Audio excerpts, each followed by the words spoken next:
আল্লাহ আজ্জা ওয়া জাল্লা যখন মানুষ সৃষ্টি করার এবং তাকে পৃথিবীতে পাঠানোর সিদ্ধান্ত নিলেন, আল্লাহ আজ্জা ওয়া জাল্লা প্রথমে ফেরেশতাদেরকে বিষয়টা জানালেন, ইন্নী জাইলুন ফিল আরদি খলিফা, আমি পৃথিবীতে একজন প্রতিনিধি পাঠাতে চাচ্ছি, যার পরে প্রজন্মের পর প্রজন্ম আসতে থাকবে, অর্থাৎ তারপর তার সন্তানরা আসবে, তারপর তার সন্তানরা আসবে, এভাবে চলতে থাকবে।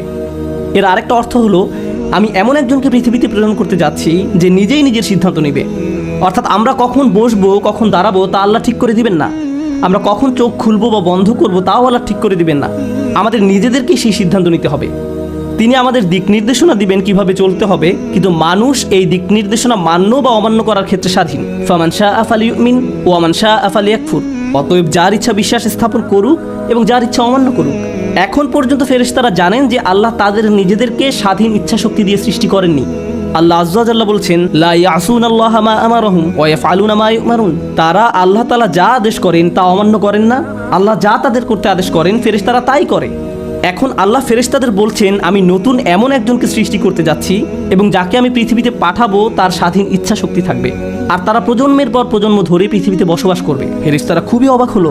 প্রসঙ্গত, ইহুদি এবং খ্রিস্টানদের কাছেও আদম এবং হাওয়ার ঘটনার একটা বর্ণনা আছে, তাদের বাইবেলে এই ঘটনার একটা বর্ণনা পাওয়া যায়, কিন্তু ঘটনার এই অংশটা যা কোরআনে বর্ণিত আছে সেটা বাইবেলে পাওয়া যায় না, কোরআন ছাড়া আর কোথাও এটি পাওয়া যায় না। তো আল্লাহ আজ্জা ওয়া জাল্লা তাদের বলেন, আমি পৃথিবীতে মানুষ প্রেরণ করতে যাচ্ছি। তখন তারা বলল, আতাজালু ফিহা মা ইউফসিদু ফিহা ওয়া ইয়াসফিকু দিমা, আপনি কি সেখানে এমন কাউকে সৃষ্টি করবেন যে তাতে ফাসাদ করবে এবং রক্ত প্রবাহিত করবে? তারা সেখানে দুর্নীতি করবে, অপরাধ করবে, ফাসাদ তৈরি করবে। ফাসাদ মানে হলো সব ধরনের অপকর্ম, দুর্নীতি, চুরি বাটপারি, অনিষ্ঠ, বিশৃঙ্খলা। ওয়া ইয়াসফিকু দিমা, রক্তপাত করবে, তারা খুন খারাপি করবে। দাম অর্থ রক্ত আর দিমা অর্থ রক্তের নদী। তারা অনিষ্ট সাধনে এত বেশি তৎপর হবে যে কখনো কখনো গোটা গ্রামে বেপরোয়া হত্যাকাণ্ড চালাবে, বোমা মেরে পুরো শহর জ্বালিয়ে দেবে। তারা এইভাবে অসংখ্য হত্যাকাণ্ড করবে। আদম আলাইহিস সালামকে দুনিয়ায় প্রেরণের পূর্বেই ফেরেশতারা এই ভয়টা পাচ্ছিল। তারা আল্লাহকে বলল, বিষয়টা তো আমরা বুঝতে পারছি না, আপনি কিভাবে এমন কাউকে পৃথিবীতে পাঠাবেন? তখন আল্লাহ বললেন, ইন্নী আ'লামু মা লা তা'লামুন, নিশ্চয়ই আমি যা জানি তোমরা তা জানো না। আজকে আমি আপনাদেরকে ঘটনাটি বলতে যাচ্ছি না, কিন্তু আমি ঘটনাটির একটি অংশের উপর ফোকাস করতে চাই। তারপর আল্লাহ আজ্জা ওয়া জাল্লা তাদের নিকট প্রমাণ করলেন কেন তিনি সঠিক আর তারা ভুল। আল্লাহ যখন তাদের নিকট প্রমাণ করলেন, তখন ফেরেশতারা বলল, সুবহানাকা লা ইলমা লানা। ফেরেশতারা বলল, সুবহানাকা। সেখান থেকে আজ যখন আমরা আল্লাহকে স্মরণ করতে যাই, অন্যতম কমন যে শব্দটি আমরা বলে থাকি তা হলো সুবহানাল্লাহ। ফেরেশতারা আল্লাহকে এই কথা বলেছিল কারণ তারা উপলব্ধি করেছিল যে আল্লাহকে প্রশ্ন করার সময় তারা হয়তো ভুল করে ফেলেছে। তারা বুঝতে পারেনি আদম সৃষ্টি করার পেছনে আল্লাহর পরিকল্পনা কি ছিল। তারা ব্যাপারটা নিয়ে উদ্বিগ্ন ছিল। তারা ভাবছিল আল্লাহর পরিকল্পনা কি হতে পারে, কারণ তারা আল্লাহর পরিকল্পনায় বিজ্ঞতাটি দেখতে পায়নি, তারা উদ্দেশ্যটি বুঝতে পারেনি, কিন্তু আল্লাহ জানতেন। তাই তারা উপলব্ধি করলো যে সম্ভবত এভাবে প্রশ্ন করা তাদের উচিত হয়নি। যখন কেউ আল্লাহ সম্পর্কে এমন কিছু বলে বা চিন্তা করে যা তাদের চিন্তা করা উচিত হয়নি, যখন কেউ অনুভব করে যে সে হয়তো আল্লাহর সাথে অশোভন আচরণ করে ফেলেছে, ঠিক তখন ফেরেশতাদের মতো তারও উচিত সুবহানাল্লাহ বলা। আপনি কতই না পবিত্র। সুবহানাল্লাহ শব্দটি তাসবিহ বা সাবাহা শব্দ থেকে এসেছে, যার মানে হলো কোনো কিছুকে তার সঠিক মাত্রায় রাখা। অর্থাৎ আল্লাহ তাআলা পবিত্র, নির্ভুল। আল্লাহর পরিকল্পনা নির্ভুল, তোমরা বোঝো বা না বোঝো। অতীতে আল্লাহ তোমার জীবনকে যেভাবে পরিচালনা করেছেন তা নিখুঁত, তুমি বোঝো বা না বোঝো, এবং ভবিষ্যতেও আল্লাহ তোমার জীবনকে যেভাবে পরিচালিত করবেন যদি তুমি বোঝো অথবা না বোঝো। আল্লাহর দয়া নির্ভুল, তার ভালোবাসা নির্ভুল, তার পরিকল্পনা নিখুঁত, তার বিজ্ঞতাও নিখুঁত। আল্লাহ তাআলা সম্পর্কে সব কিছুই নিখুঁত। আমাদের ক্ষুদ্র মস্তিষ্ক দিয়ে আমরা সেটা বুঝতে পারি বা না পারি, আর এই নির্ভুলতার সাক্ষ্য দেই আমরা সুবহানাল্লাহ বলার মাধ্যমে। আমরা এই কথা বলার মাধ্যমে আল্লাহর পবিত্রতার ঘোষণা দিয়ে থাকি। আমরা ঘোষণা দেই যে আল্লাহর কোনো সমালোচনা করা যাবে না। আল্লাহ যাই করেন, যেটাই পরিকল্পনা করেন, আল্লাহ যা কিছুই বিশ্বের জন্য প্ল্যান করেন, অথবা ব্যক্তি আমার জন্য আল্লাহ যা কিছুই পরিকল্পনা করেন, সমালোচনা করা যাবে না। একমাত্র যার সমালোচনা করা যাবে সে হলো আমি নিজে, আল্লাহ নন। তাই ফেরেশতারা ভয় পেয়ে গেল যে আল্লাহকে প্রশ্ন করতে গিয়ে তারা হয়তো সমালোচক হয়ে পড়েছিল। যদিও তারা সমালোচক ছিল না, তারা শুধু ব্যাপারটি বুঝতে পারেনি। তাই তারা ভয় পেয়ে বলে উঠল, সুবহানাক, সুবহানাক। আমি চাই সুবহানাল্লাহ বললে প্রথম যে বিষয়টি আপনারা উপলব্ধি করবেন, যখন মানুষ আল্লাহ তাআলা সম্পর্কে অশোভন কথাবার্তা বলে, যখন তারা বলে আল্লাহর অংশীদার রয়েছে, অথবা মানুষ যখন আল্লাহর পরিবর্তে মূর্তির পূজা করে, অথবা মানুষ যখন বলে আল্লাহর একজন ছেলে রয়েছে, মাআযাল্লাহ, কুরআনে কাফেরদের এই কথাগুলো উল্লেখ করার পর আল্লাহ জবাবে বলেন, সুবহানাহু ওয়া তাআলা, সুবহানাল্লাহি আম্মা ইউশরিকুন। তারা যাকে অংশীদার করে আল্লাহ তাআলা তা থেকে পবিত্র। এই সমস্ত দাবির বিপরীতে আল্লাহর অবস্থান অনেক উঁচুতে। এতক্ষণ পর্যন্ত আমি আপনাদের যা বলেছি তার সারমর্ম হলো, আমরা তখন সুবহানাল্লাহ বলি যখন আমরা আল্লাহ তাআলা সম্পর্কে অশোভন কিছু বলে ফেলি বা চিন্তা করি। সুবহানাল্লাহর উদ্দেশ্য হলো আল্লাহ আযজা ওয়া জাল্লা সম্পর্কে নেতিবাচক চিন্তার বা কথার অপসারণ করা, এটাই উদ্দেশ্য।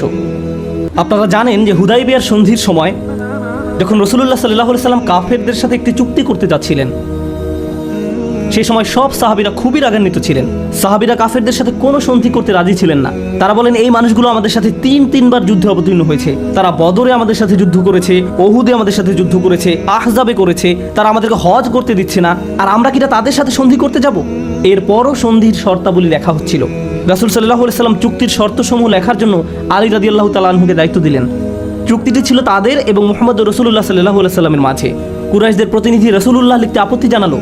সে বলল, আপনাকে তো আমরা রাসূলুল্লাহ বলে বিশ্বাস করি না, তাই রাসূলুল্লাহর পরিবর্তে আব্দুল্লাহর ছেলে মুহাম্মদ লিখুন। রাসূলুল্লাহ বাক্যাংশটি কেটে দিন, মুছে দিন। তার এই কথায় সব সাহাবীরা চরম ক্ষুব্ধ হলো। ঘটনার বর্ণনায় বলা হয়েছে যে সব সাহাবীরা তখন একত্রে সুবহানাল্লাহ বলে উঠলেন। তার সুবহানাল্লাহ বলে চিৎকার করে উঠলেন, কারণ তারা ভাবলেন রাসূলুল্লাহ বাক্যাংশটি মুছে দেয়া আল্লাহর বিরুদ্ধে একটা অপরাধ। সুতরাং আমি চাই সুবহানাল্লাহ সম্পর্কে প্রথমে যে বিষয়টি আমরা মনে রাখবো তা হলো সুবহানাল্লাহ বলার মাধ্যমে আমরা সাক্ষ্য দেই আল্লাহ হলেন সকল ভুল, ত্রুটি আর অপূর্ণতার ঊর্ধ্বে। যখন আপনি আল্লাহ সুবহানাহু ওয়া তাআলা সম্পর্কে ত্রুটিপূর্ণ কিছু শুনেন বা ভুল কিছু চিন্তা করেন, আর এটা শয়তানের কৌশল। আদম আলাইহিস সালামের ঘটনা সম্পর্কে আরেকটা দারুণ বিষয় আছে। ফেরেশতারা আল্লাহকে প্রশ্ন করেছিল কারণ তারা আদম সৃষ্টির ব্যাপারটি অনুধাবন করতে পারেনি। একই ঘটনায় কিছুটা পরে এসে অন্য একজন আদম আলাইহিস সালামের সৃষ্টি নিয়ে প্রশ্ন তুলেছিল। ইবলীসও প্রশ্ন করেছিল। সে বলল, আসজুদু লিমান খালাকতা তিনা, এমন ব্যক্তিকে সিজদা করব যাকে আপনি মাটির দ্বারা সৃষ্টি করেছেন? কেন এমনটা করতে যাব? ফেরেশতারা প্রশ্ন করেছিল, আবার ইবলীসও প্রশ্ন করেছিল। আল্লাহ আমাদের শিক্ষা দিচ্ছেন যে কখনো কখনো মাথায় প্রশ্ন আসতে পারে। ফেরেশতার মতো ভালো হলেও প্রশ্ন আসতে পারে, আবার ইবলীসের মতো খারাপ হলেও প্রশ্ন আসতে পারে। প্রশ্ন আসাটা সমস্যাপূর্ণ নয়, প্রশ্ন আসার পর আপনি কি করেন তার উপর ভিত্তি করে সমস্যা তৈরি হতে পারে। খারাপ চিন্তা আসার পর আপনি কি করেন সেটাই দেখার বিষয়। খারাপ চিন্তা আসার সাথে সাথে ফেরেশতাদের মতো সুবহানাল্লাহ বলুন এবং চিন্তাটাকে মেরে ফেলুন। আর যদি এমনটা না করেন তাহলে আপনি ফেরেশতাদের পথ অনুসরণ করছেন না, আপনি শয়তানের পথ অনুসরণ করছেন। এ দুটার মাঝে পার্থক্য এটাই। যদি চাকরি হারিয়ে ফেলেন তখন আপনার মনে এই ভাবনাটা এসে পড়তে পারে যে আল্লাহ আমার সাথে কেন এমনটা করলেন? আল্লাহর প্ল্যান কি?